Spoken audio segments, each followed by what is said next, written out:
Welcome to Sports, Clicks, and Politics with your hosts, Ben Hussong and me, Shawn Hannon.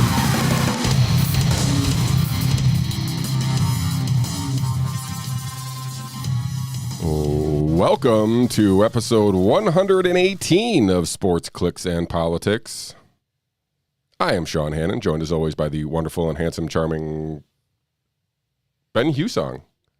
Mr. Hussong, how was your weekend? My weekend was great. Eventful as a typical Hussong weekend, or do you do downshift or upshift for the holiday season? Oh, we upshifted. We went into it. Well, we had the ice cream shop closed this weekend, so we had our last day Saturday. We had Santa Claus at the ice cream Closed for the season, you're Closed saying? for the season. Yes. Closed for a month, Yeah. in reality.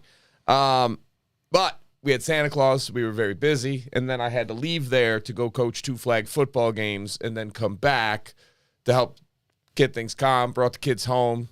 And then the next day, we went in and cleaned the whole thing top to bottom and mixed in with all this. I finally got my garage cleaned out for winter, so that was a fun activity. Did you have to clean out the garage to fit all the ice cream stuff into the garage? No. Oh, okay. No, we had we got a lot going on, so it was a typical weekend, which Typical is for you. Yes. High intensity for most other human beings. Lots of moving parts. Everything's got to fall right in place. All right. Well, much more eventful than my weekend. I did a whole lot of nothing. Well, I mean, we had family in from over. We had the in-laws up from Gotham, and my kid in from the Cuts on a couple different days there for some holiday feasts. But Not bad. Did you have a good Thanksgiving? Yeah, did spend all day cooking. You didn't? I did. Okay. Yeah, no, Good I do man. all the cooking because I like to eat the food. Because if other people do the cooking, You don't eat as much sometimes I don't eat as much. That's but, fair. Yeah, I like my cooking. So yeah. All right. Well, before we get into the show, the meat of the show here, we got a lot of substance in the show here. I would ask everybody to like the video, share the video, subscribe to the channel, leave a rate and review on the audio podcast or wherever you may listen to your audio podcasts. Please do so safely. So if you feel the need, please pull over and leave us a 5-star rate and review. We didn't talk about your, we had the extended weekend for you if you count Thursday for NFL. Yeah. So Buffalo Bills, back-to-back home games, or whatever they are. Road games in Detroit. A road game and a home game, both in Detroit. Yeah. Same sideline, same everything. Do you know anybody who stayed there for the 4 days? No. Did you hear of, I mean, it seemed like they had quite a crowd there even on Thursday. I know it's a Buffalo short travels, travel. man. Yeah, no, I know. I'm telling you, Bills Mafia gets out there wherever they go. Uh, I know people who went to both games, but I don't think they stayed the entire time. Okay. I mean, it would have been, you would have had to have quite the flexible schedule since the last minute changing of the previous week's schedule. But Sure. But I could see some diehards making that trip I'm for sure some people 3, 4, did. 5 days, right? Just have eaten in Detroit or whatever. I'm sure if I asked, I could find somebody I know Yeah. who did it. Like, it might just nothing that comes to my mind right now of having had that. Well, Steelers play tonight, so Steelers, and Colts. I had a bad Thanksgiving fantasy week, so that was bad. I won some NBA yesterday, but That's good. NFL always lose in the NFL. I don't know. I win all my money in the NBA and I give it all back in the NFL. Fair. But the prize pools are so much bigger in the NFL, so I figure like I got to take a shot. Yeah, I got you. Any hot takes from the Buffalo Bills or any Thanksgiving games that you want to kind of? I know it was a while ago, if you will, but Yeah, it was. Closer game that I feel like some would thought. But I I mean, think did you think Detroit- Allen looked okay? I think Allen looks like he's hurt, but he's getting better, and that's fine. They got the job done. It was ugly, but they won. I still wish they would just run the ball more when they're winning. I don't understand this mindset of like, you know what we're going to do with our quarterback with a hurt elbow? 50 throws. Even if we're winning by 14, just throw the ball everywhere. So I'm guessing there's some coaching involved here, but I remember for a 5, 6, maybe even longer year stretch of the Steelers, Roethlisberger just called the plays at the line, right? So like Yeah. there are a lot of run pass options where he basically just deciding whatever the defense is giving. So I'm guessing Josh Allen has some of those liberties, or he's Sure. like, hey, this is a passing situation for me, and since Every he sees play. everything as this passing situation, he's like a hammer and a nail, right? So this is where coaching comes in, though. That's where you stop giving him options. Like, just run the damn ball right now. Yeah. So, I mean, look, Devin Singletary was averaging like 7 yards a carry again, and they just don't give him the ball. Like, all right, I get his average is going to come down if he runs more, sure. is it going to go down to 5? Like, can we all live with that? If I'm getting 5 yards per carry out of my running back, then can I give him 20 carries? Would that be unheard of for us to put a game away? Like, nobody will see it coming. Just give it a shot. I mean, Allen keeps running. He does. And, you have to appreciate the irony that all that running around and diving and refusing to slide he does, he got hurt in the pocket. Yeah. It is what it is. Any other hot takes? I mean, the Bills and the Dolphins both won, so still atop the AFC East there. Any other I'm looking at the scores here. Nothing really jumps out as me as some kind of the Jaguars beating the Ravens, I guess, was a little bit surprising. I can't fathom how bad the Denver Broncos are. I cannot fathom that they are this bad. Latavius Murray, hometown kid. I mean, listen, good for Latavius. I mean, when your prime running back is a 32-year-old guy who's been on 5 different teams, you're pretty much. I mean, there's no knock on Latavius. Right. Good for him for still having a job at 32 as a running back in the NFL, which is crazy. And he's a better running back than me. All right, no doubt. So they are ungodly bad at football. Josh Jacobs is unbelievably good at football. He's been good all year, yeah. He has been, and that offense suits him well, and he's been getting it done. I'm trying to think. The Seahawks are actually still good. Yeah, I mean, they lost, but I know. They lost in overtime. Yeah, I mean the Raiders, they got to win. I thought they had pretty much tanked it in at this point, but after losing to the Colts there, and I don't know, they've been bad. But anyway, got to win here. Yeah. That's surprising. Yeah, I mean the standings again. We talked about the AFC East. Jets won, right? So they're. Nathan Peterman almost got to play football again yesterday. I was so excited. Was he going to throw a pick six? That would have been the best. This guy threw 5 interceptions in one half of football. And listen, he seems like a nice dude. I hate to rip on him, but my buddy sent me the thing that said Trevor Siemian from the Bears pulled something in warm-ups, yeah. And they were going to start Nathan Peterman. I will watch this game if Nathan Peterman is playing. It was on TV. I know. I did. I was cleaning the ice cream shop, so I missed a lot of it. But yeah. I caught the second part of it. But the Chiefs, they've kind of they've moved into the number 1 spot in the AFC, 9-2, followed by your Bills and your Dolphins. My Dolphins, yeah, whatever. All right. The Chiefs are also very good at football. Very good, yeah. No, their defense has come around too. They still don't have a running game. Kind of, I think the Bills have a better running game, even though neither one of them use it. But Mahomes is still, him and Allen are literally on a tier of themselves as far as passers. So I agree with that. Yeah, nothing against Tua. And in the NFC, Eagles 10-1. They got they beat the Packers last night, I think. But their division is still loaded. 8-3 Cowboys, 7-4 Giants, 7-5 Commanders. Figure that. The commies. How are the commies actually good at football? If there's any justice in the world, the commies will end up 8-1. So everything's equal. Yeah, Vikings 9-2. The Buccaneers still in first place at 5-6, even after a loss. They're going to get to the playoffs. Do you think if Brady gets to the playoffs, do you think they win a playoff game? Yes. Absolutely yes. That's going to be great. It's going to be hilarious because the Buccaneers are probably going to go 8-9, win their division, get a home playoff game, and win a playoff game against an NFC East team that's going to be 11-6 or 10-7. And the Buccaneers are going to beat them because they got Tom Brady. Can't wait to see it. I can't either. I'm already excited for it. And just to wrap up the NFL, the Niners have, I think we both assumed that they were eventually going to rise to the top here. They are, with the Seahawks loss, they are now atop the NFC West. So rightfully so, I guess. I don't know. But that makes sense. The NFC clearly has, other than the East, there's only 3 teams above 500. One of them is 6-5. So you got the 6-5 Seahawks, the 7-4 Niners, the 9-2 Vikings, and everybody else in the NFC North, the NFC South, the NFC West is below 500. What a terrible. That's amazing. It's crazy. Let's switch sports for a second here. I don't know if you saw this. I just saw it this morning here. So I'm going to read a headline from Zero Hedge. This is sports related. Iran demands U.S. team be kicked out of the World Cup over altered flag. So I don't know if you saw this. The United States sent out a tweet, I think it was. I think that's where this all happened. They sent out a tweet, and they removed the symbol from the middle of the Iranian flag, which is basically the Islam symbol, whatever. It has been portrayed in Iran as they removed Allah off the flag. And Iran plays United States here in the World Cup here coming up here. So I don't expect United States to be disqualified for this. I don't really expect too much. I mean, they've since they deleted the tweet, retweeted with the right flag. So they said it was for in support of women's right to remove the hijab. That was their the reasoning behind the removal of the symbol on the flag. But apparently, all hell's breaking loose in Iran. Do you expect any? Iran wins this now, right? Were they ever not going to win it? I mean, they're playing the United States. Are we good at soccer? I mean, we tied England. I don't know if that's an accomplishment. I feel like it is. Okay. Because we're not good usually.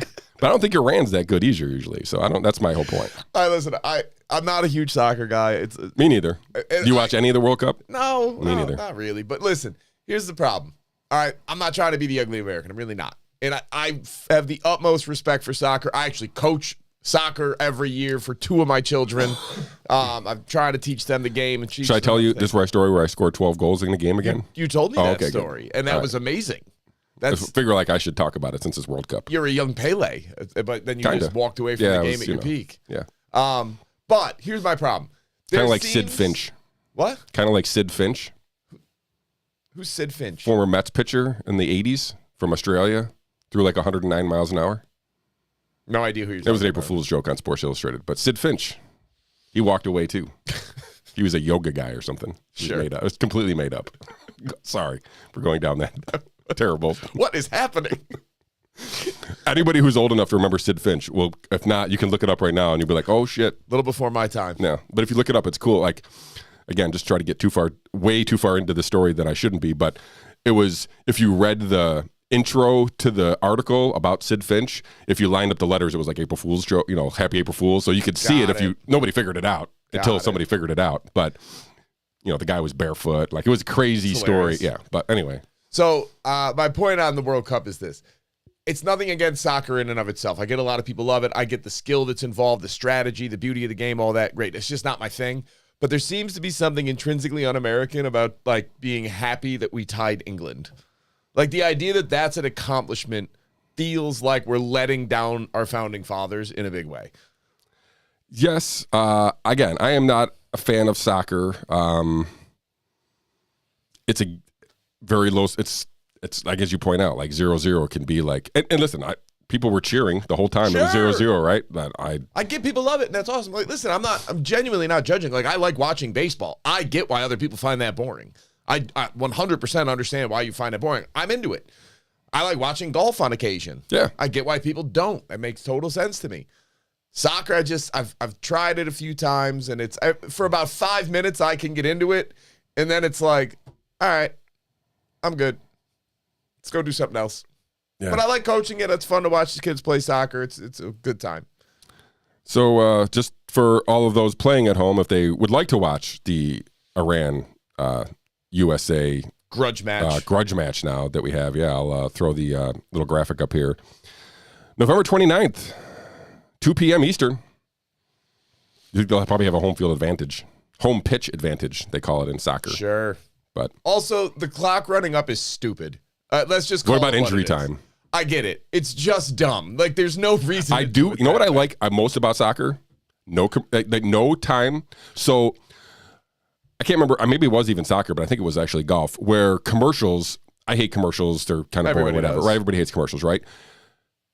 The idea of maintaining the soccer match or the golf match on TV while you're throwing the ad next to it makes total sense to me. I agree. You would never change the channel. You're going to see the ad way more likely than you would if you change the channel because you're like, oh, this is a commercial. I'm going to change it back in a minute, 30 minutes. Right, yeah. So here, the game stays on, so now your attention never leaves, and then you get this side distraction of the ad next to it. I think it makes total sense. I think the running clock in soccer is very beneficial to those, it makes that system work well, I guess, anyway, because, there's never stop, kind of like golf. There's no stoppage of play. I feel unless like they flop. You still, like, it just doesn't make sense. You should just run it down and then have an overtime like everybody else. And you could do all the math and everything else. They have extra time. Extra time. Oh, God.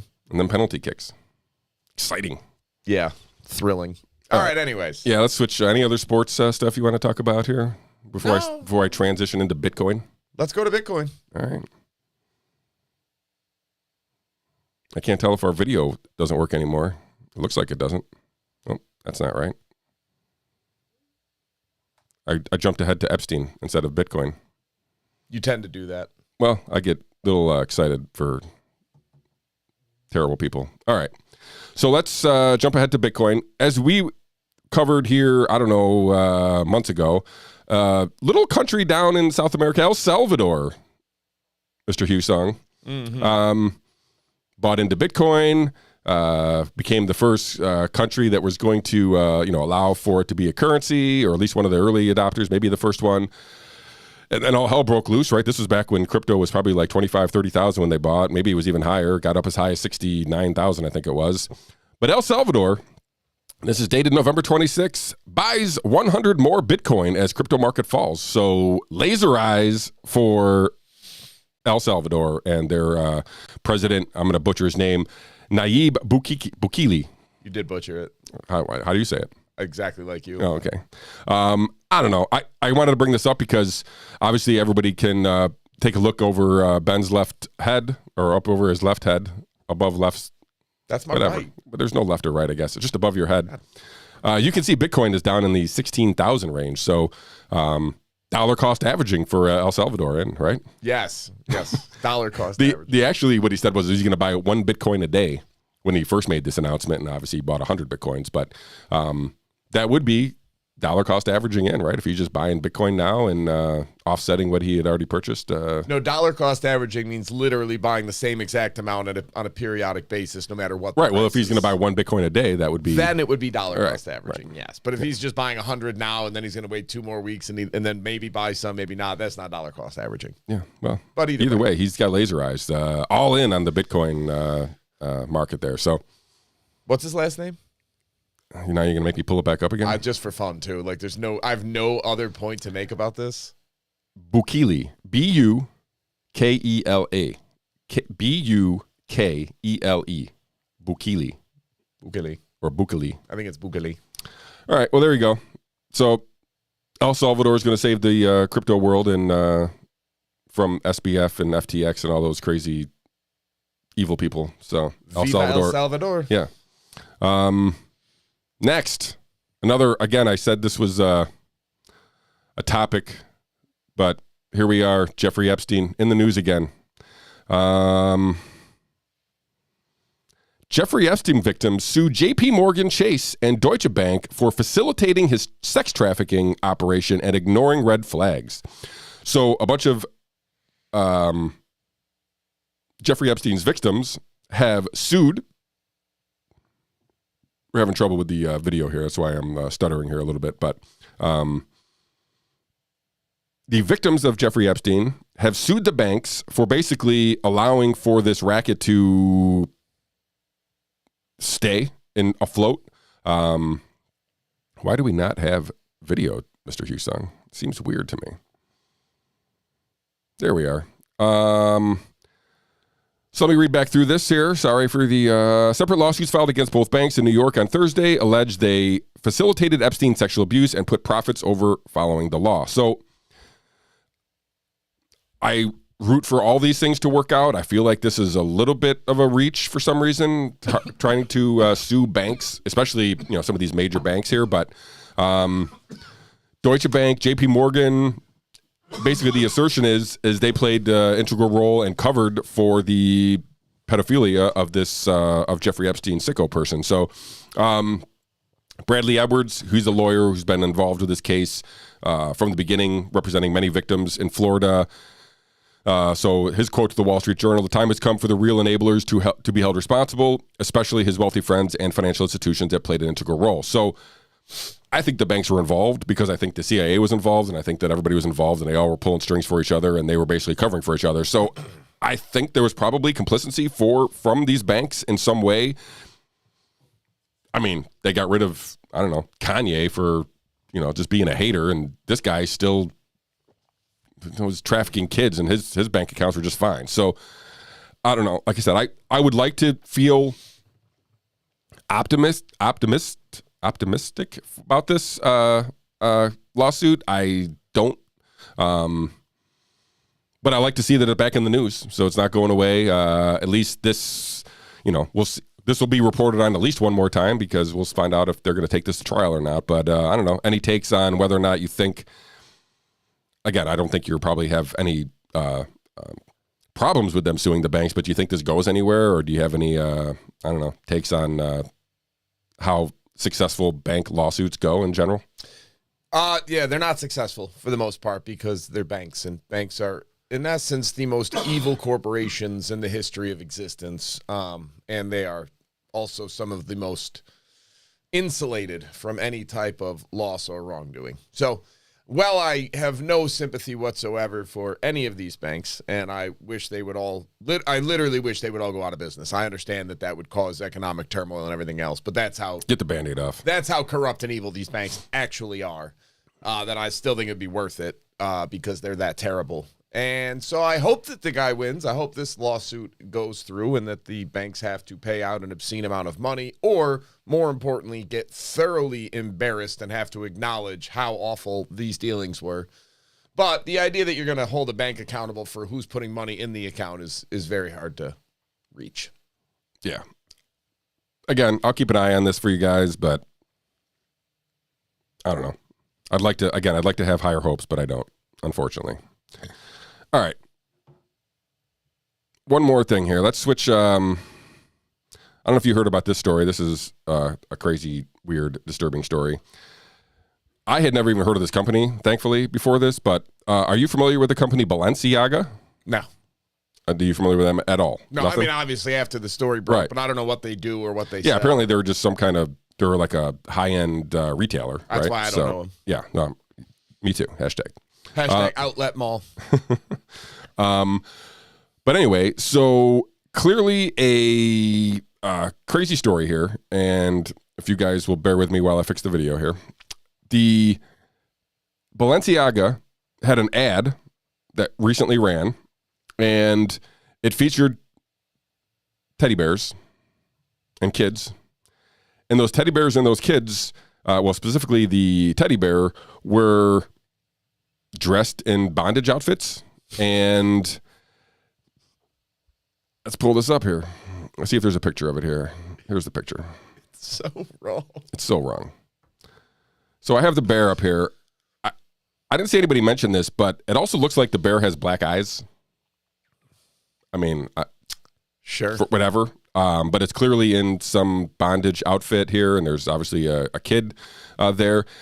Some of the disturbing things about it, and you can see they have little bags here, and you know, so much so that Kim Kardashian had to come out and disown this, and apparently she's I thought she was staying with them. sponsored by the. I don't know. She came out today with a little statement, but what I find interesting is that the Balenciaga is actually suing the person in charge of setting the stage or setting the prop for the photo shoot here, because the photographer basically claimed ignorance. She basically blamed it on this group called North 6, I think it's called. I think it's North 6. But anyway, so they were in charge of setting the background and the display, whatever. But most people would think like, oh, this is just in bad taste.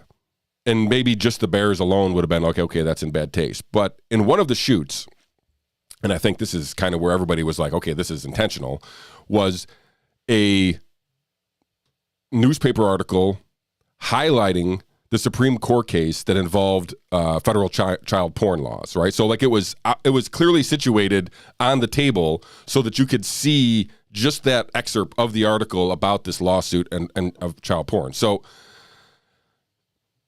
I mean, they've come out and said they didn't have nothing to do with it. They, you know, whatever. But, you know, this company, and I think all companies, not even of this level of success or whatever, would critique their advertising and advertisements and what's in those with a fine-tooth comb, right? Like they would be making sure that their brand is not going to be damaged by whatever they're putting out. And I'm assuming that every square inch of this photo was purposely arranged the exact way they wanted it to be arranged for the photo shoot. So that being said, they purposely put these images in their ads and just ran with it, thinking nobody was going to say anything. Apparently, all hell broke loose, and now Balenciaga is suing. Whether or not that goes anywhere, I have no idea. They apologized. Again, I'll pull up Kim Kardashian. She goes, as my future with Balenciaga, I'm currently reevaluating my relationship with the brand, basing it off their willingness to accept accountability and something that should have never happened to begin with.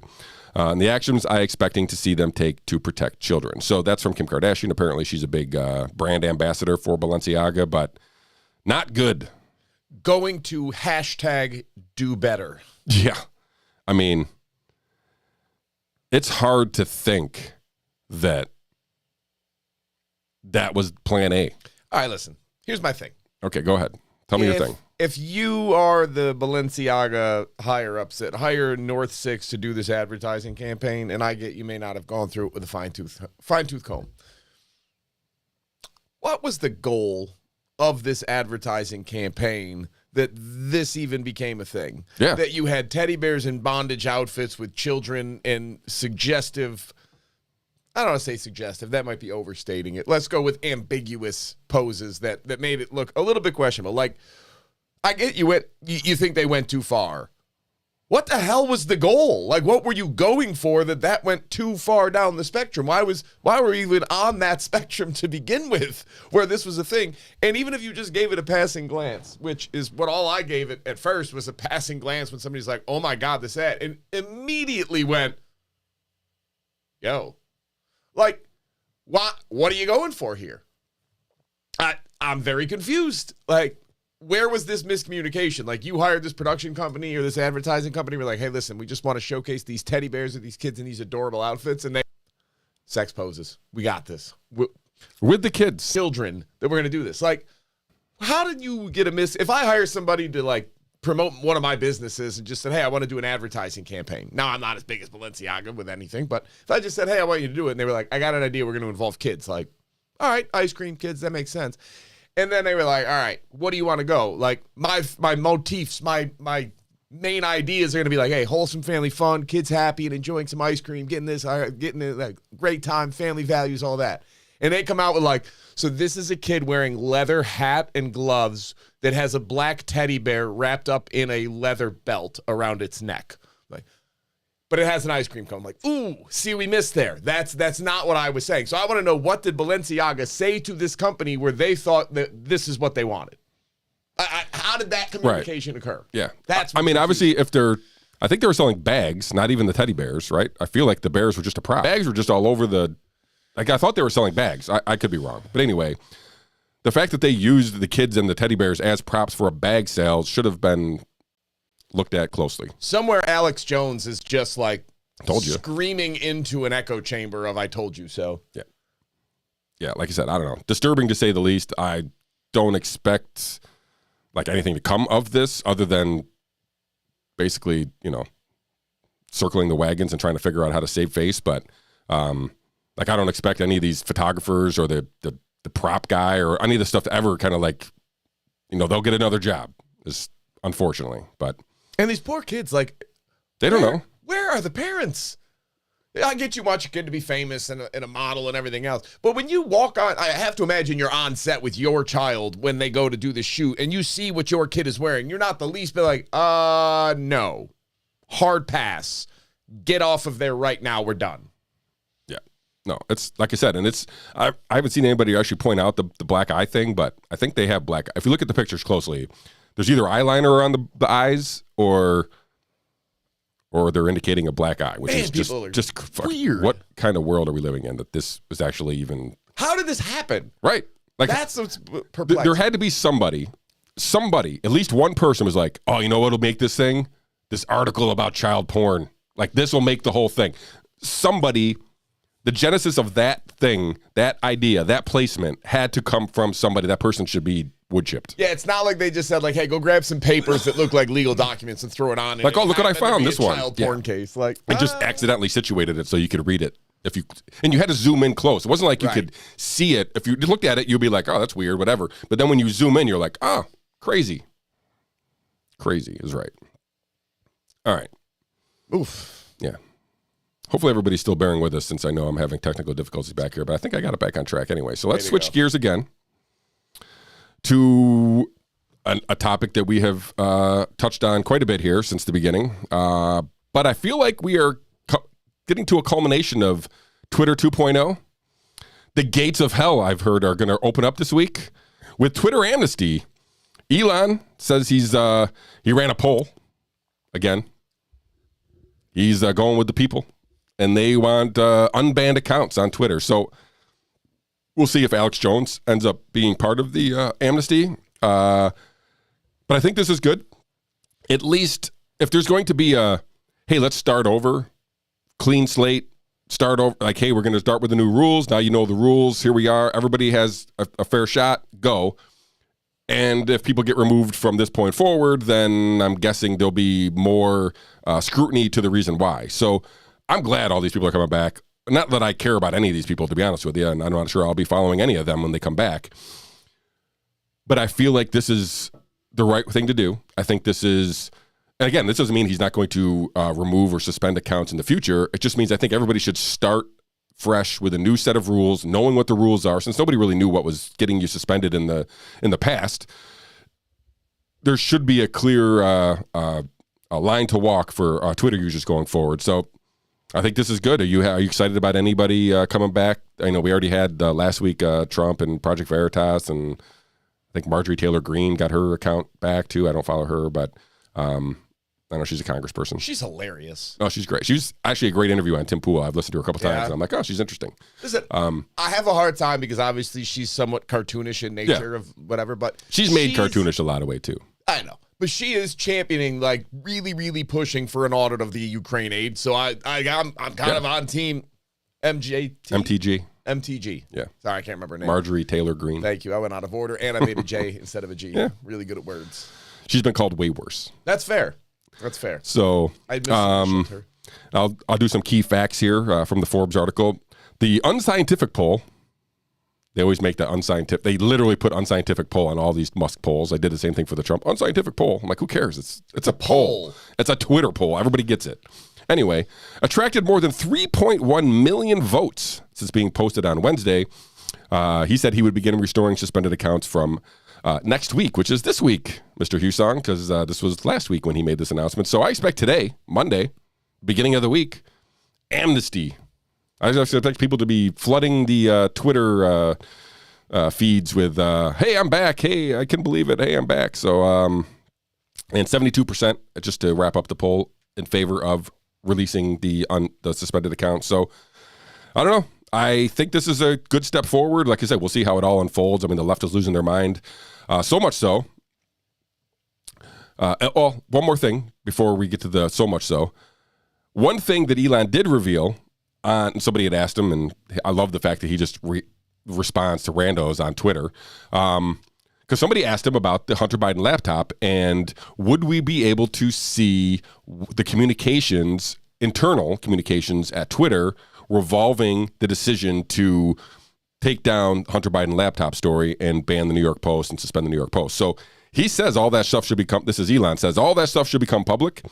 I hope it does. Like, I'm guessing the people, Vijay Gadde, for example, the people who are making these decisions are already long gone and, past there. But anybody who is involved in that should be brought to light, even if it's freaking Jack Dorsey, right? I mean, he was still around then for that time. So I feel like anybody who was involved with hey, we're going to censor the Hunter Biden laptop story should be held accountable for that. And I'm looking forward to it. So any quick takes on the Hunter Biden laptop thing before I get to the final part of Twitter 2.0?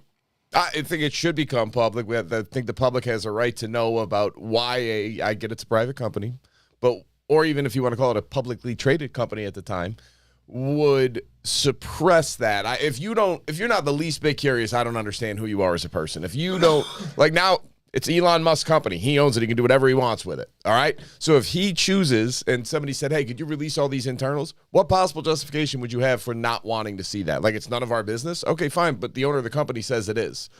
So I would love to know what the decision-making process went into where they decided to suppress access to such a newsworthy article that was well-sourced and verified, with all the other crap that they allow to be spread around with zero verification whatsoever.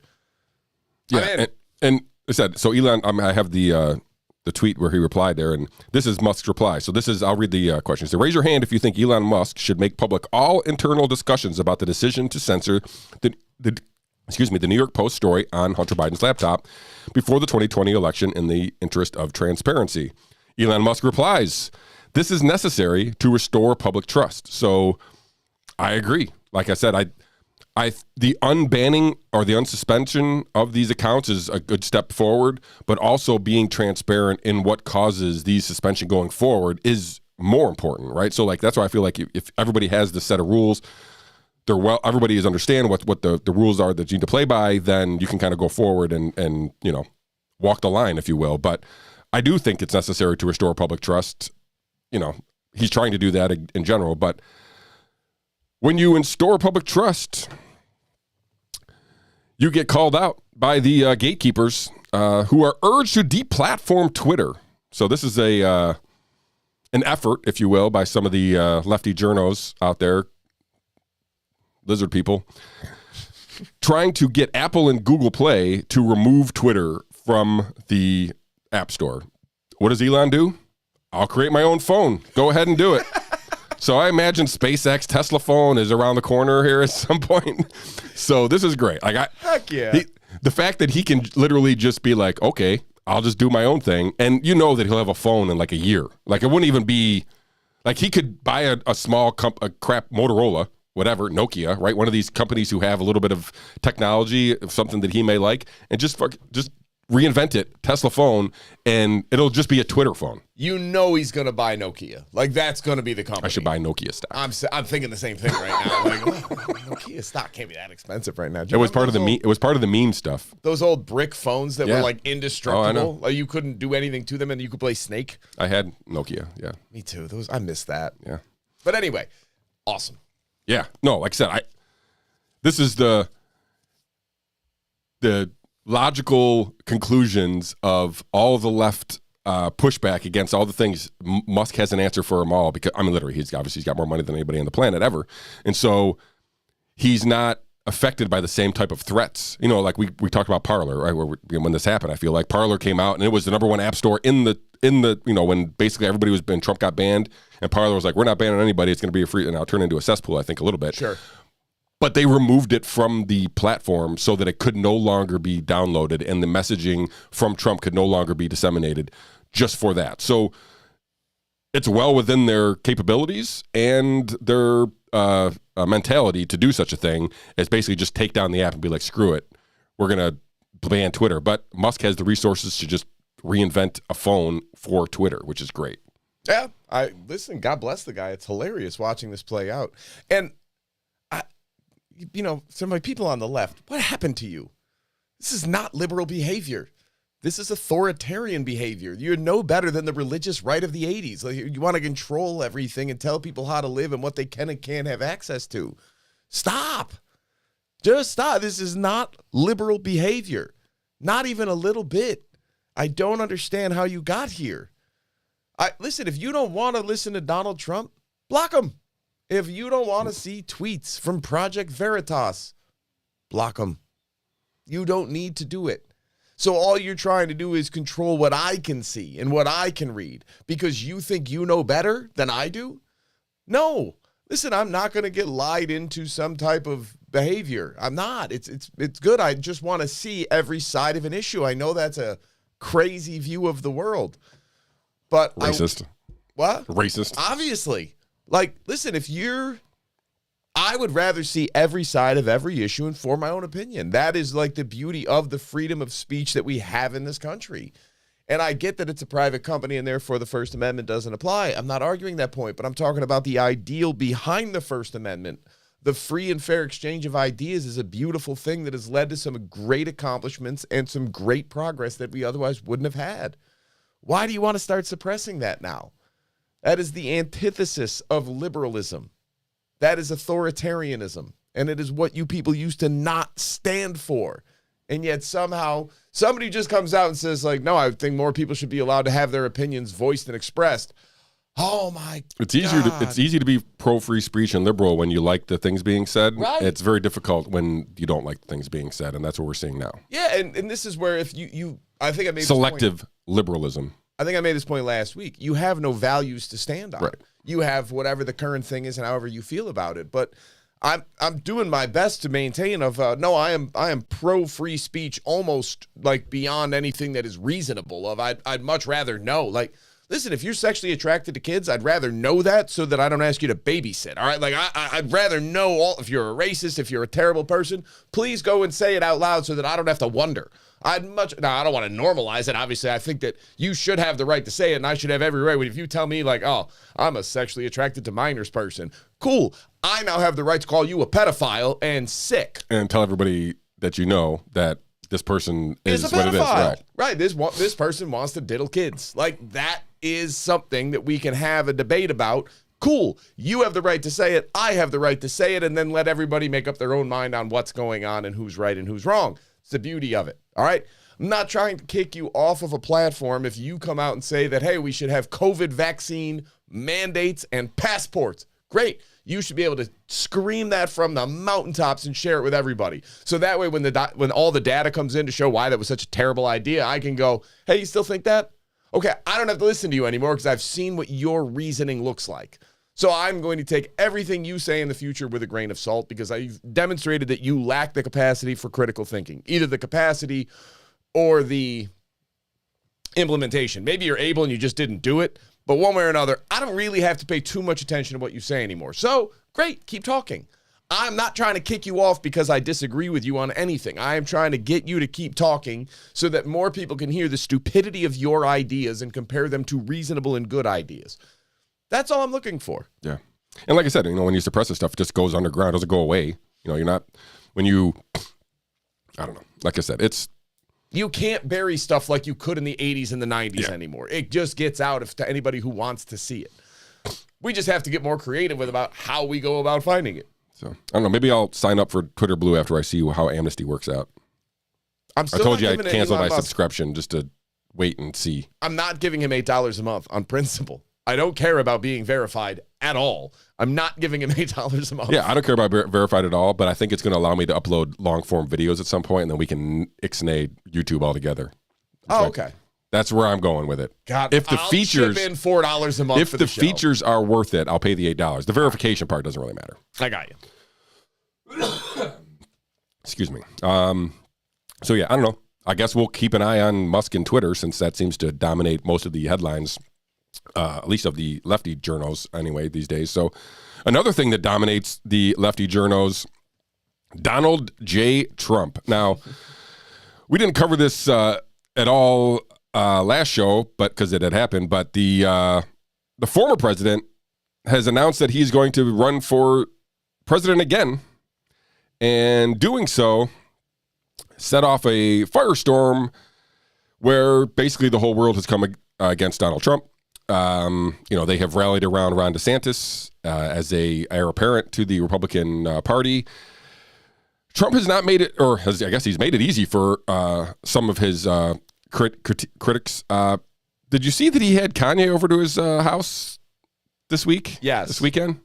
And did you see that Kanye also invited Milo Yiannopoulos and Nick Fuentes with him? So those three showed up at Mar-a-Lago. It's amazing. Like, I don't really know. I know of Nick Fuentes and I know of Milo Yiannopoulos. They seem to be highly opinionated individuals with most things that I don't agree with. Sure. It seems as though Trump didn't know these people were coming up. I find that a little bit odd in that I'm guessing the Secret Service would have to know who's entering Mar-a-Lago at all times. That's my thing, I think. Right? I would assume. I would guess, like, there's uninvited guests just don't show up and be like, yeah, this is my buddy, Jabroni from the Hood, from Kanye, right? Like, nobody is... This is my buddy Jabroni from the Hood. Yeah. So did you just put that sentence together? That is not happening at Mar-a-Lago, right? That no version of that is happening at Mar-a-Lago. If you're invited and you bring in guests, the guests are on the list. Like, obviously.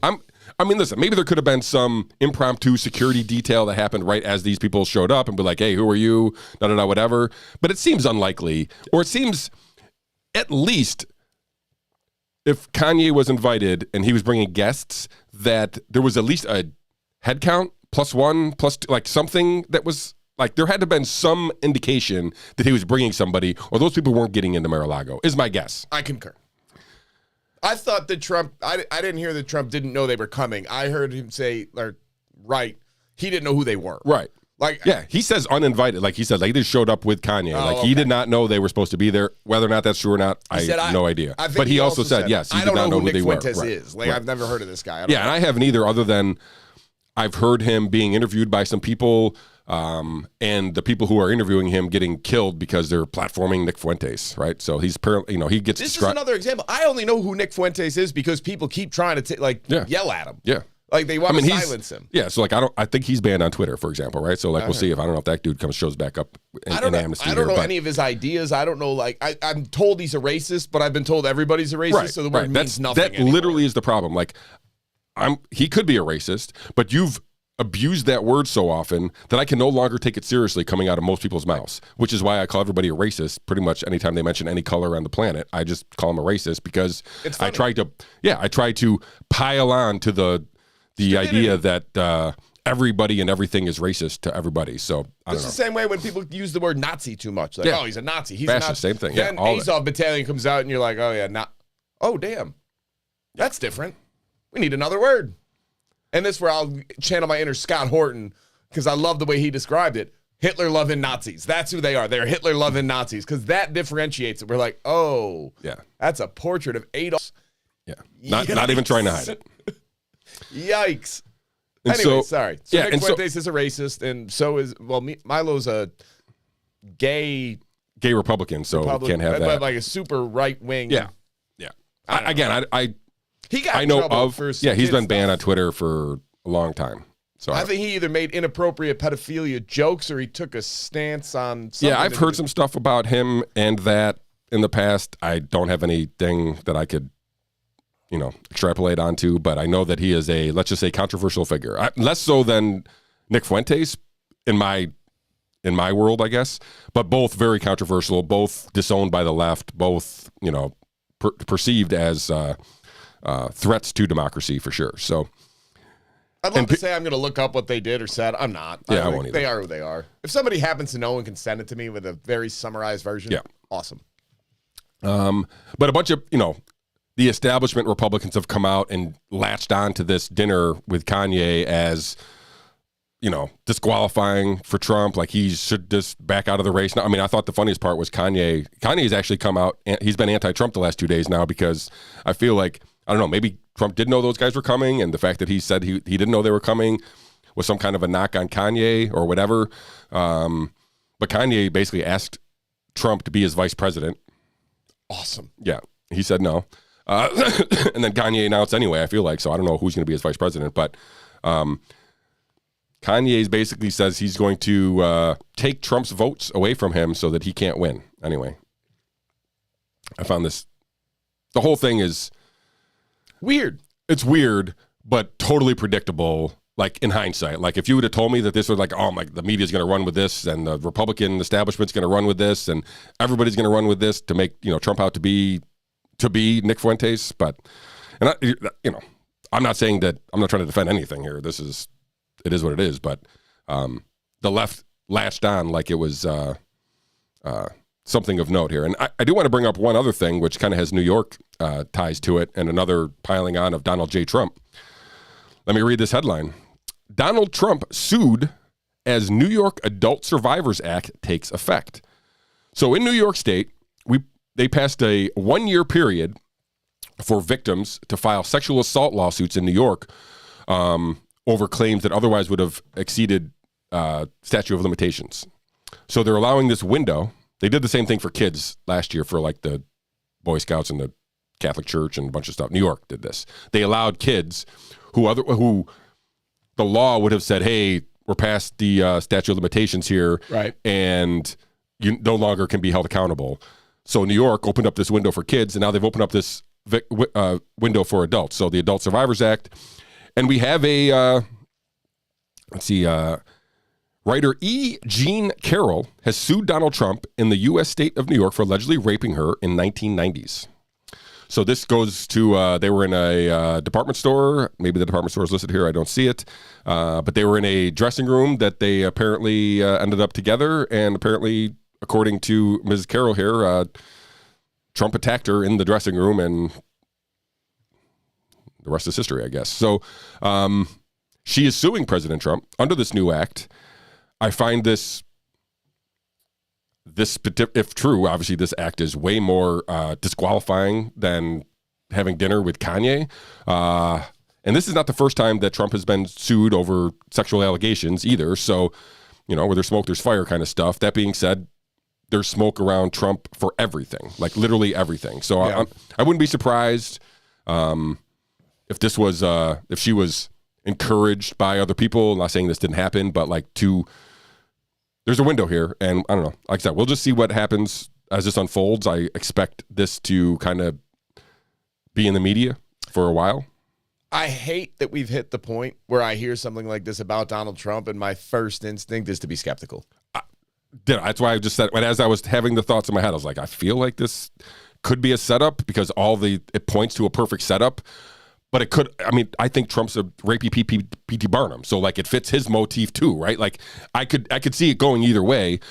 But to your point, I do find there is no, with regards to Trump, there is no, I believe that, regardless. Whatever the scenario is given to me, thrown at me regarding Trump, I'm skeptical from whoever's telling it to me because, again, the TDS goes on both sides. There's the devotion syndrome and the derangement syndrome, and they both cannot break themselves from Trump's reign and their brains. And because he is so undeserving of the benefit of the doubt, and yet it's the people that keep on attacking him that are so also more undeserving of the benefit of the doubt.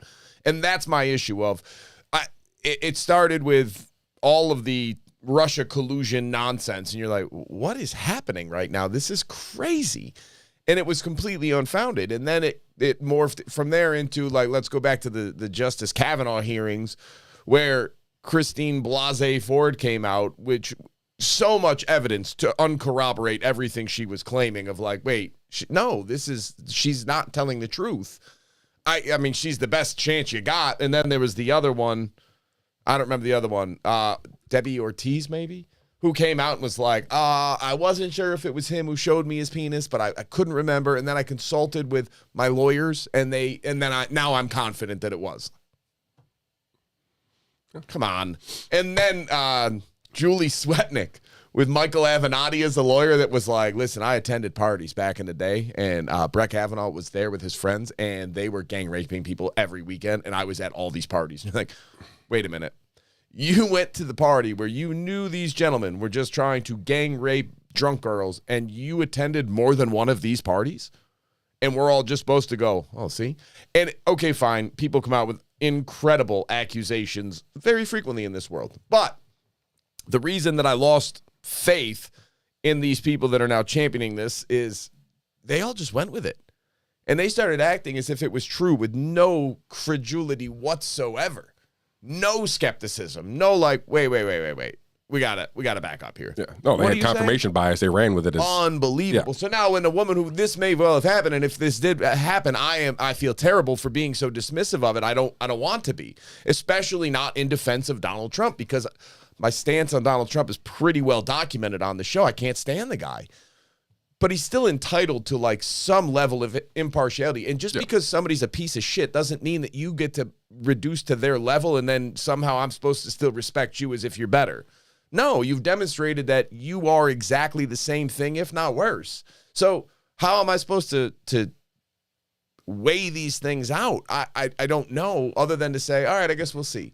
Yeah. I can't give you the benefit of the doubt because this woman, as much as she may be entitled to the benefit of the doubt, there's been so many of these that are like, oh, he did this and he did this and he admitted to sexual assault. When? Well, we had that tape with, who did he have that tape with? The locker room tape was like, oh, yeah, when you're rich, they'll let you grab him by Billy Bush. Thank you. Billy Bush. Awesome.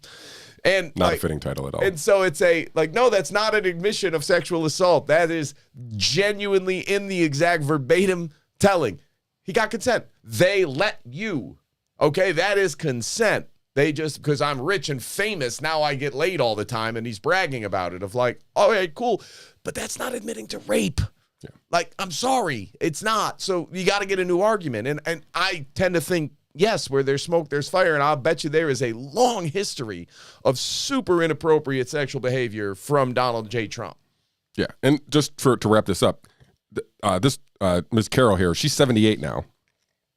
which is basically the same age as Trump. Yeah, about the same age as Trump. And this happened 27 years ago, so they're both in their 50s-ish. So this was not a young lust, whatever. I mean, she was a grown woman at the time, so like I'm not disputing her ability to recognize her surroundings at that point. I mean, she's lived a life at that point. She knows what's kind of going on, I feel like. So I don't know. I guess we'll wait and see see how this unfolds. I mean, this, to me, obviously, if this gains any kind of traction and whatever, like this does disqualify Trump as anything, right? So I don't know. We'll see. I don't expect that to happen. I don't either, but who knows? It's New York. They hate Trump. All right. Before we get into Dr. Fauci, which is our last segment of the day, I will remind everybody again to please like the video, please share the video, please subscribe to the channel, leave us a rate and review wherever you are listening to our audio podcast. And let's talk Dr. Fauci, Mr. Hussong. We've talked Dr. Fauci. I don't know how many episodes we've mentioned the word Fauci out of 118 episodes, but I'm going to guess it's over 100. I would think so. In large part because we started in the middle of COVID. So it is what it is. Dr. Fauci was the symbol, if you will. I don't know, the brand ambassador for COVID. But he was in a different position here over the week. Wednesday before Thanksgiving, which I think is great in a sense that it probably disrupted his holiday plans, or at least he had to at least be thinking about the deposition while he was eating turkey. Also negative in the fact that it was released the day before Thanksgiving and nobody's paying attention to any of this stuff here. Right. So, but anyway, so we talked about this Missouri v. Biden lawsuit, which was brought to the courts through the Missouri and the Louisiana Attorney Generals.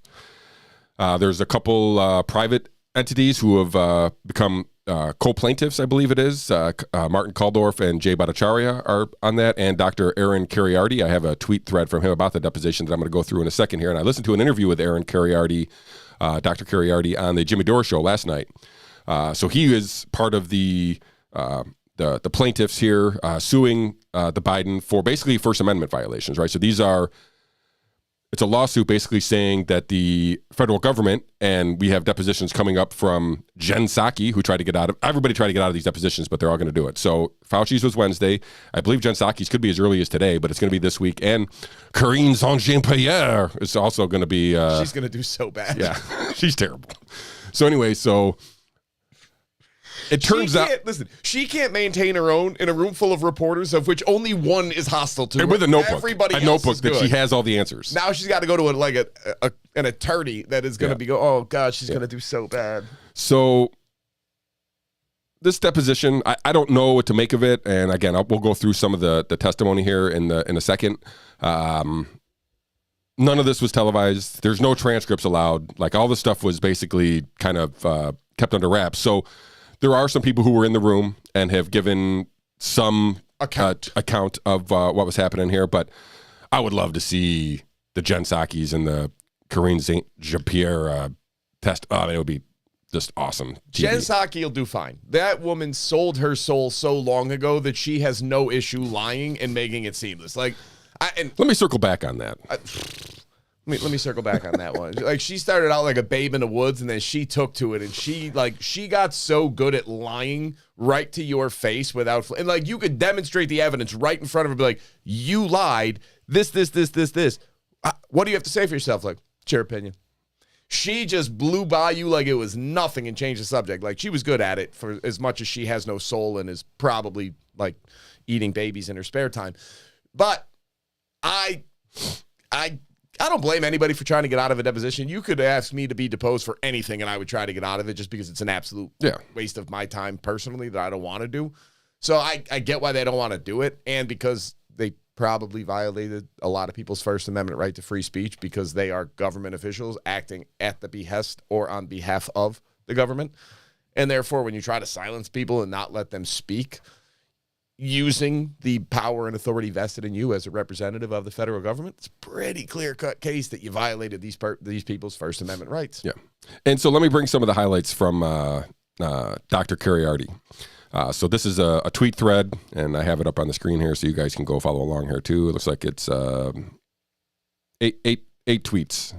Can't wait for those long form tweets to get going. Let's go, Elon. Get those ready. I don't have to worry about this thread stuff here. So some of the highlights. Fauci confirmed that in February 2020, Fauci sent Clifford Lane, his deputy at the NIAID, as the U.S. representative for the WHO delegation to China. So this was the delegation that went to China to kind of find out what happened to COVID or what's going on. This was in February of 2020, so pre-lockdowns. We're still early into this kind of news gathering, information gathering segment of the quote-unquote pandemic. And Lane convinced Fauci to emulate China's lockdowns. So this one guy, Clifford Lane, and his interaction with the leaders of the Communist Party in China was convinced that China had control of the virus and that we should emulate that. And Clifford Lane convinced Fauci that this was the way to go. And apparently that one guy's opinion and the being convinced of China that they were handling it well, decided that, hey, let's go with it. No second source, let's elaborate a little more. Basically, Fauci was all in on lockdowns as soon as he got the word from this Clifford Lane guy. So not great scientific, rigorous scientific methods to try to determine whether or not lockdowns work or not. Just take the opinion of this one dude and the Communist Party. Seems legit. Good to go. Yeah, let's go. Lock them all down. Remember when we kept saying, like, this is a terrible policy and this is never going to work and the virus is going to virus and it's going to spread anyway and you can't stop it? And we got called, like, science deniers and idiots and fools and grandma killers. Yeah. And we just said, like, I don't know what to tell you. The data couldn't be more clear. Yeah, like, give it time. We're going to be right. And China didn't lock COVID down. Like, COVID spread anyway. So they had the funniest thing. Listen, I went way too far into the data on COVID when the time came. Like it became an obsession of looking into this and tracking all these different countries. And every country, literally, you could watch the graphs like go up and down. And then even after they had their under control, they'd have these little spikes and whatever else, and you could always track it. And then a couple months later, go shoot right back up. China's literally went up, down, flat line for like a year straight. You're like, they got it under control. There's no way this is true. And people kept citing it as a success. Like, well, look at the numbers. Like, but the numbers are wrong. No, you don't. Well, it's the best numbers we have. They might be, but we don't know. Yeah. And I will I'll give a shout out to Lefty Lockdown. She's a lawyer. What's her name? Jenin Youns. Let me pull this up real quick and I'll go back. Jenin Youns. I don't know how to pronounce her last name. Younes. But anyway, so she puts it in rather succinctly. She's like, Fauci was apparently, this is a quote from her, Fauci was apparently willing to base his lockdown advocacy on the observations of a single guy relying on reports from a dictator. Perfect. Science. Lock us all down. Just remember. This is her. She's like, not exactly a double-blind randomized trial level of evidence, or indeed any level of evidence. Great line. This is the same guy who said, if you question me, you're really questioning the science. Yeah, right. And so his deposition, basically, he could not recall any of the science. He was, I do not recall, as an authority as he laid himself out to be, turned out to not remember anything. So let me keep going through this Curiarty thread here. So, God love him. This was the okay, yeah. So this was no. I wanted to do. He had to think about Great Barrington Declaration. Basically, it's not part of this thread here. So one of the other parts of the I should have pulled up Magnus's thread because he kind of talked about it here. But so Fauci, when confronted about the Great Barrington Declaration, and again, two of the Great Barrington Declaration signees are on the lawsuit. Jay Bhattacharya and Martin Kulldorff are part of the lawsuit against those fringe against epidemiologists. Biden. Yeah, fringe epidemiologists from Oxford, Stanford. And Harvard. Whoops. And so he basically says, something to the effect of, I'm running a $6 billion institute. I don't have time to pay attention to things like the Great Barrington Declaration, which is nonsense because there was a concerted effort between him, Fauci, and Francis Collins at the NIH to publicly come out and discredit the Great Barrington Declaration. There was no, I didn't know about it. I'm too busy to pay attention to that. No, you actively sought them out to discredit them, calling them, as you pointed out, fringe epidemiologists. So there was an email between them that said, this could be a problem. We need to get on this. Yeah. And so, again, there was there was no real bombshell from the deposition from Fauci, and he's been doing this for decades, so he knows how to use the right words to keep himself out of trouble, which he's been doing basically for 2 years.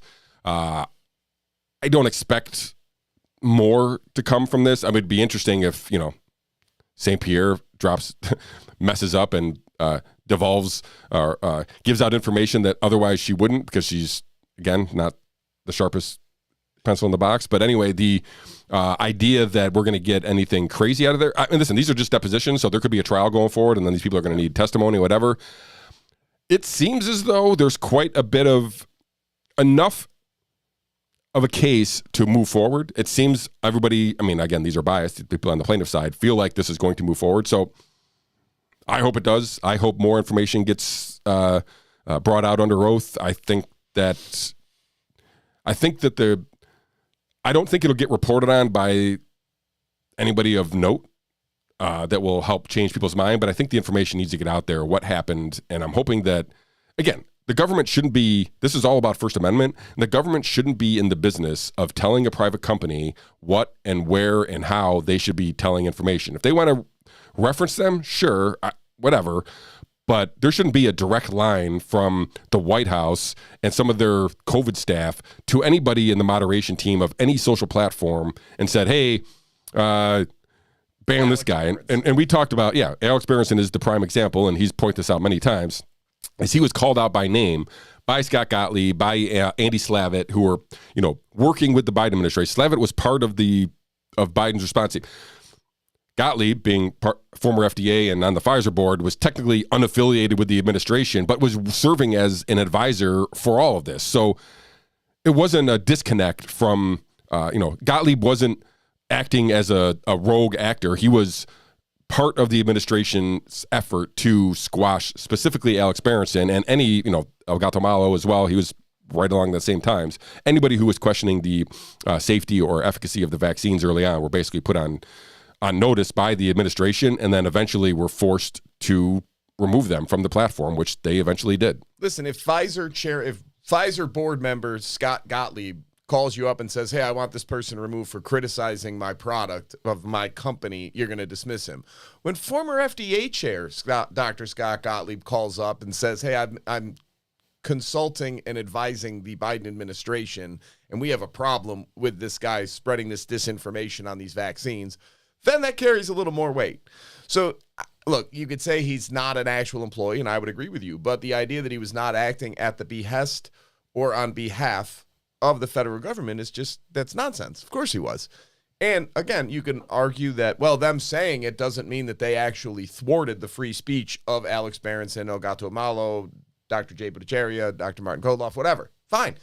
But the First Amendment, and it's been a while since I've read the Constitution, says not that the government can't just stop all speech. It says the right to the freedom of speech shall not be infringed upon. They shall not infringe upon the right of free speech.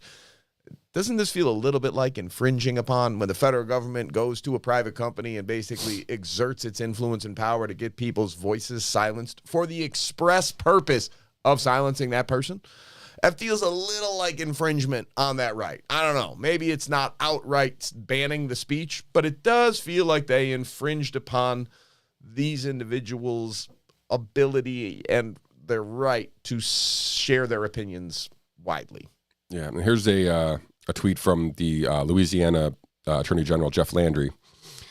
He's like, wow. He's like, it was amazing to spend 7 hours with Dr. Fauci, the man who single-handedly wrecked the U.S. economy based upon, quote-unquote, the science, only to discover that he can't recall practically anything dealing with his COVID response. So this is what I was saying earlier is he gave no answers. He basically, anytime of anything of note, he just says, I don't recall. Now, your lawyer expertise might know better this than me, but I feel like in an actual trial, if you're just blatantly being like, I can't recall, I don't remember, whatever, like the judge can kind of jog your memory a little bit and kind of make sure that, hey, what are you doing here? So, well, what the prosecution's now going to do is just say, well, then we need to have the right to go and look at his old emails, because the only way we're going to get this information is if those questions are answered. Because otherwise, if he can't recall, and as a plaintiff, I'm alleging Dr. Anthony Fauci as a government employee unjustifiably silenced me, like infringed upon my First Amendment right.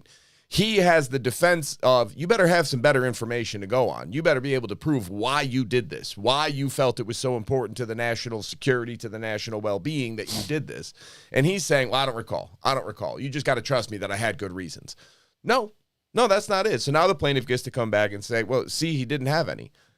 So if you're going to claim you did, well, if you can't recall, then we got to go through your emails. We got to go through your phone records. We got to go through your text messages. We'll find out what your reasoning was. Yeah. Because there's already ample evidence that you did know who the Great Barrington Declaration signees were and that you considered them to be a problem. So, boy, that seems like a pretty cut and dry case. Yeah. Two other things I want to bring up, and then we can let the folks go for the week. Regarding your favorite subject, masks. This is a highlight from the deposition here. Like another highlight from yesterday's deposition of Fauci.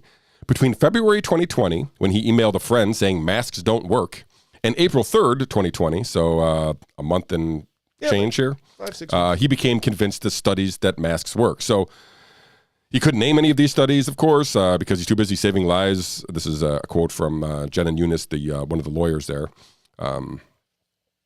He couldn't name any of these studies, of course, because he's too busy saving lives to be bothered by such trivialities. But he's certain that they show masks work, which obviously we know is not true. But I found it funny that he basically sent a friend being like, hey, masks are ineffective. Like, there's really no reason for you to wear one. Right. Which coincides exactly with the 60-minute interview, which was, in fact, probably the most truthful Fauci's ever been in his whole life. One more go ahead. Hang on. I keep laughing every time I think about it, and I don't remember who sent it out there, but it was a news article headline or a tweet from like a major organization that said, with the Delta variant surging, some doctors and even some science-savvy senators are now wearing 2 masks.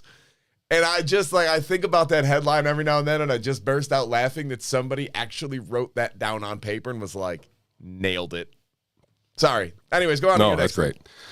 One last thing, again, referring to masks and Fauci being a crazy person. So this is a quote from Jen and Eunice, but she's quoting Anthony Fauci here. So it's like, also, he made the court reporter wear a mask because she was sniffling, even though she said it was allergies. This is quote from Fauci. The last thing I want to do in the world is get COVID. So he's calling out the court reporter for not wearing a mask when she has allergies because he's worried about getting He's got 18 boosters. COVID. He should never be COVID. Should be safe. So I don't know. And he's got COVID like 3 times. Yeah. Am I always hoping that some kind of bombshell is going to come out of some of these? Yes, but I mean, like, I had no expectations that Fauci was going to slip up. I have probably too high of expectations that St. Pierre is going to Saint-Jean. The problem is she doesn't know anything. No, I know, but she could just say something to be like, oh, and then that could lead somebody else to go look at whatever she said, and then they could, like, she might just say something that opens up the barn door a little bit. So I don't know. Listen, I think Fauci's a criminal. For sure. I think he needs to go away unceremoniously and never come back again. I don't know that he gave some kind of farewell speech apparently last week during his last whatever, basically still insisting that vaccines stop the transmission. So he's still clueless to pretty much anything that he's supposedly an expert on. So good riddance to Dr. Fauci. Hopefully more will come of this trial. And, I don't expect anybody to be actually held accountable. Maybe there'll be some kind of federal settlement or federal, fine or something paid to these people, some kind of whatever. But I don't think, the government is long broken, and this is not going to, they're not going to fix they're going to try to suppress free speech when it hurts them. And this is not going to stop them from going forward doing that. You know what? I do take I don't feel good about being so happy about this, but I'm so happy that Anthony Fauci initially went to the Washington Nationals game and threw out the first pitch, and everybody cheered for him. And then they caught him not wearing his mask during the game and then putting it up when the camera was on and off, and everybody just looked the other way. But then in August, he threw out the first pitch at a Seattle Mariners game and got booed by everybody. Good.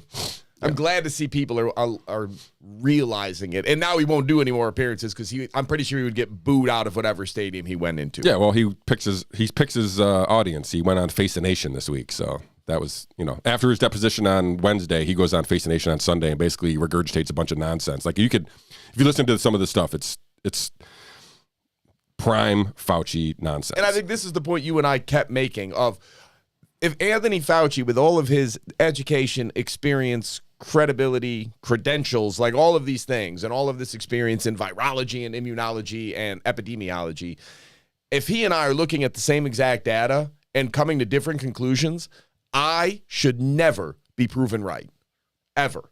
I should never get it right where he gets it wrong. And the fact that it happened on masks, on droplets, on aerosolized transmission, on social distancing, on asymptomatic spread, on a whole host of other issues. Like I nominate you for president, chair, whatever of the NIH. I respectfully decline. So the idea that I got it right so often is like, look, there's no way that if you and I are both looking at this and coming at this with a good faith effort that I should ever be right this much more than you. And I got to tell you, when it comes to COVID and it comes to like all of these things, I am kicking Tony Fauci's ass. All right. If you're keeping score at home, like this is turning into a curb stomp over here. And there's just no way that this should happen. Like this is guaranteed. You're either throwing it or you are not trying to get it right. You're playing a different game. That's my concern is that's what's really troubling all the way along of there's no way I should be getting it right when he's getting it wrong. And I keep getting it right and he keeps getting it wrong. That's a problem. Yeah. And back to what we're actually talking about here too, is they wouldn't let you be right in public, right? If you were a big enough platform, right, they weren't going to let you be right. Nope. So that's the Alex Berenson and Elgato Malo. That's why they got taken down, is because they were right and they couldn't let the public know that the officials were wrong. So right, and that's the problem. That is the emperor has no clothes, and those of us who are trying to point it out are getting silenced. Now I don't have a big enough platform to matter. Right, I get you. But I have to laugh because listen, we had 3 ivermectin videos taken down. True. So. I mean, when we kept getting it, and I had a friend who pointed this out. He went back and he didn't know we did the podcast, and then he found out. He's like, "Oh, I'll go back and listen to some of them." So he did, and then he texted me. He's like, "It's like literally everything you say. It takes about 3 to 6 months, and then it's accepted as truth." Like, yeah, I know. I shouldn't be right this often. It's a problem. It's very concerning. Yeah. No. Because I'm not that smart. Yeah. But, in our defense, we allow ourselves to entertain alternative versions. And because we are allowed to come up with our own opinions, and that we listen to smart people, right? So like the people who were banned, the Alex Berenson, the Elgato Malo of the world, were along the same ride that we were. They were learning stuff on the fly. They're obviously much smarter. Yeah. It's, Elgato Malo was a great source because he was able to break down any study and tell you what was good and bad about the study, and you could have confidence or lack of confidence in some of these studies. And he came across as extremely credible and knowledgeable, and it was easy. He made it easy, in a humorous way, as on top of all that, to digest his information. And I'm assuming that him and Berenson were in contact with each other early on, because I think some of the same stuff that Elgato Malo was disseminating was being repackaged under Berenson's reporting, which was great. And Berenson had other sources as well. But this is exactly why Twitter shouldn't have been able to ban the Hunter Biden laptop or censor Elgato Malo or Alex Berenson's. Yeah. Like this is why Musk is in charge of Twitter right now. All of this stuff comes from basically the same problem of the government is protecting its ass at every single point that they can. And while doing, they're committing nefarious acts all over the place and trying to cover their ass all over the place. So they're in a constant battle of trying to cover their ass and a constant battle to try to expand their nefarious acts. So there's a dance going on always. And when people call them out, especially under this administration, they got censored. So more to come, hopefully, from Missouri v. Biden. Anything else on this? Anything else you would like to leave the folks with before next Monday?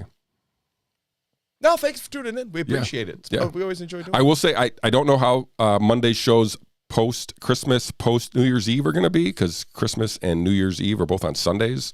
So that would put, I'm guessing shows would be precarious at best for those 2 days, day after Christmas and New Year's Cross Day. that bridge when we come. Well, yeah. So, but a couple weeks, we'll make that decision. So if for some reason we're not here on Monday after Christmas or Monday after New Year's, does not mean the show has gone away forever. We'll be back as early as we can in January, and maybe we will do shows on Monday. I'm just putting that out there now so that people are aware that Mondays are falling a little bit along the holidays. Inconveniently. Inconveniently. So, alrighty. On that note, I thank you all for sticking with us, and any of the technical issues we had early on or seem to have smoothed out eventually here. But if you made it this far, thank you. Again, leave us a like, leave us a review, subscribe to the channel, share this video with your friends and family, and we will see you all again next Monday.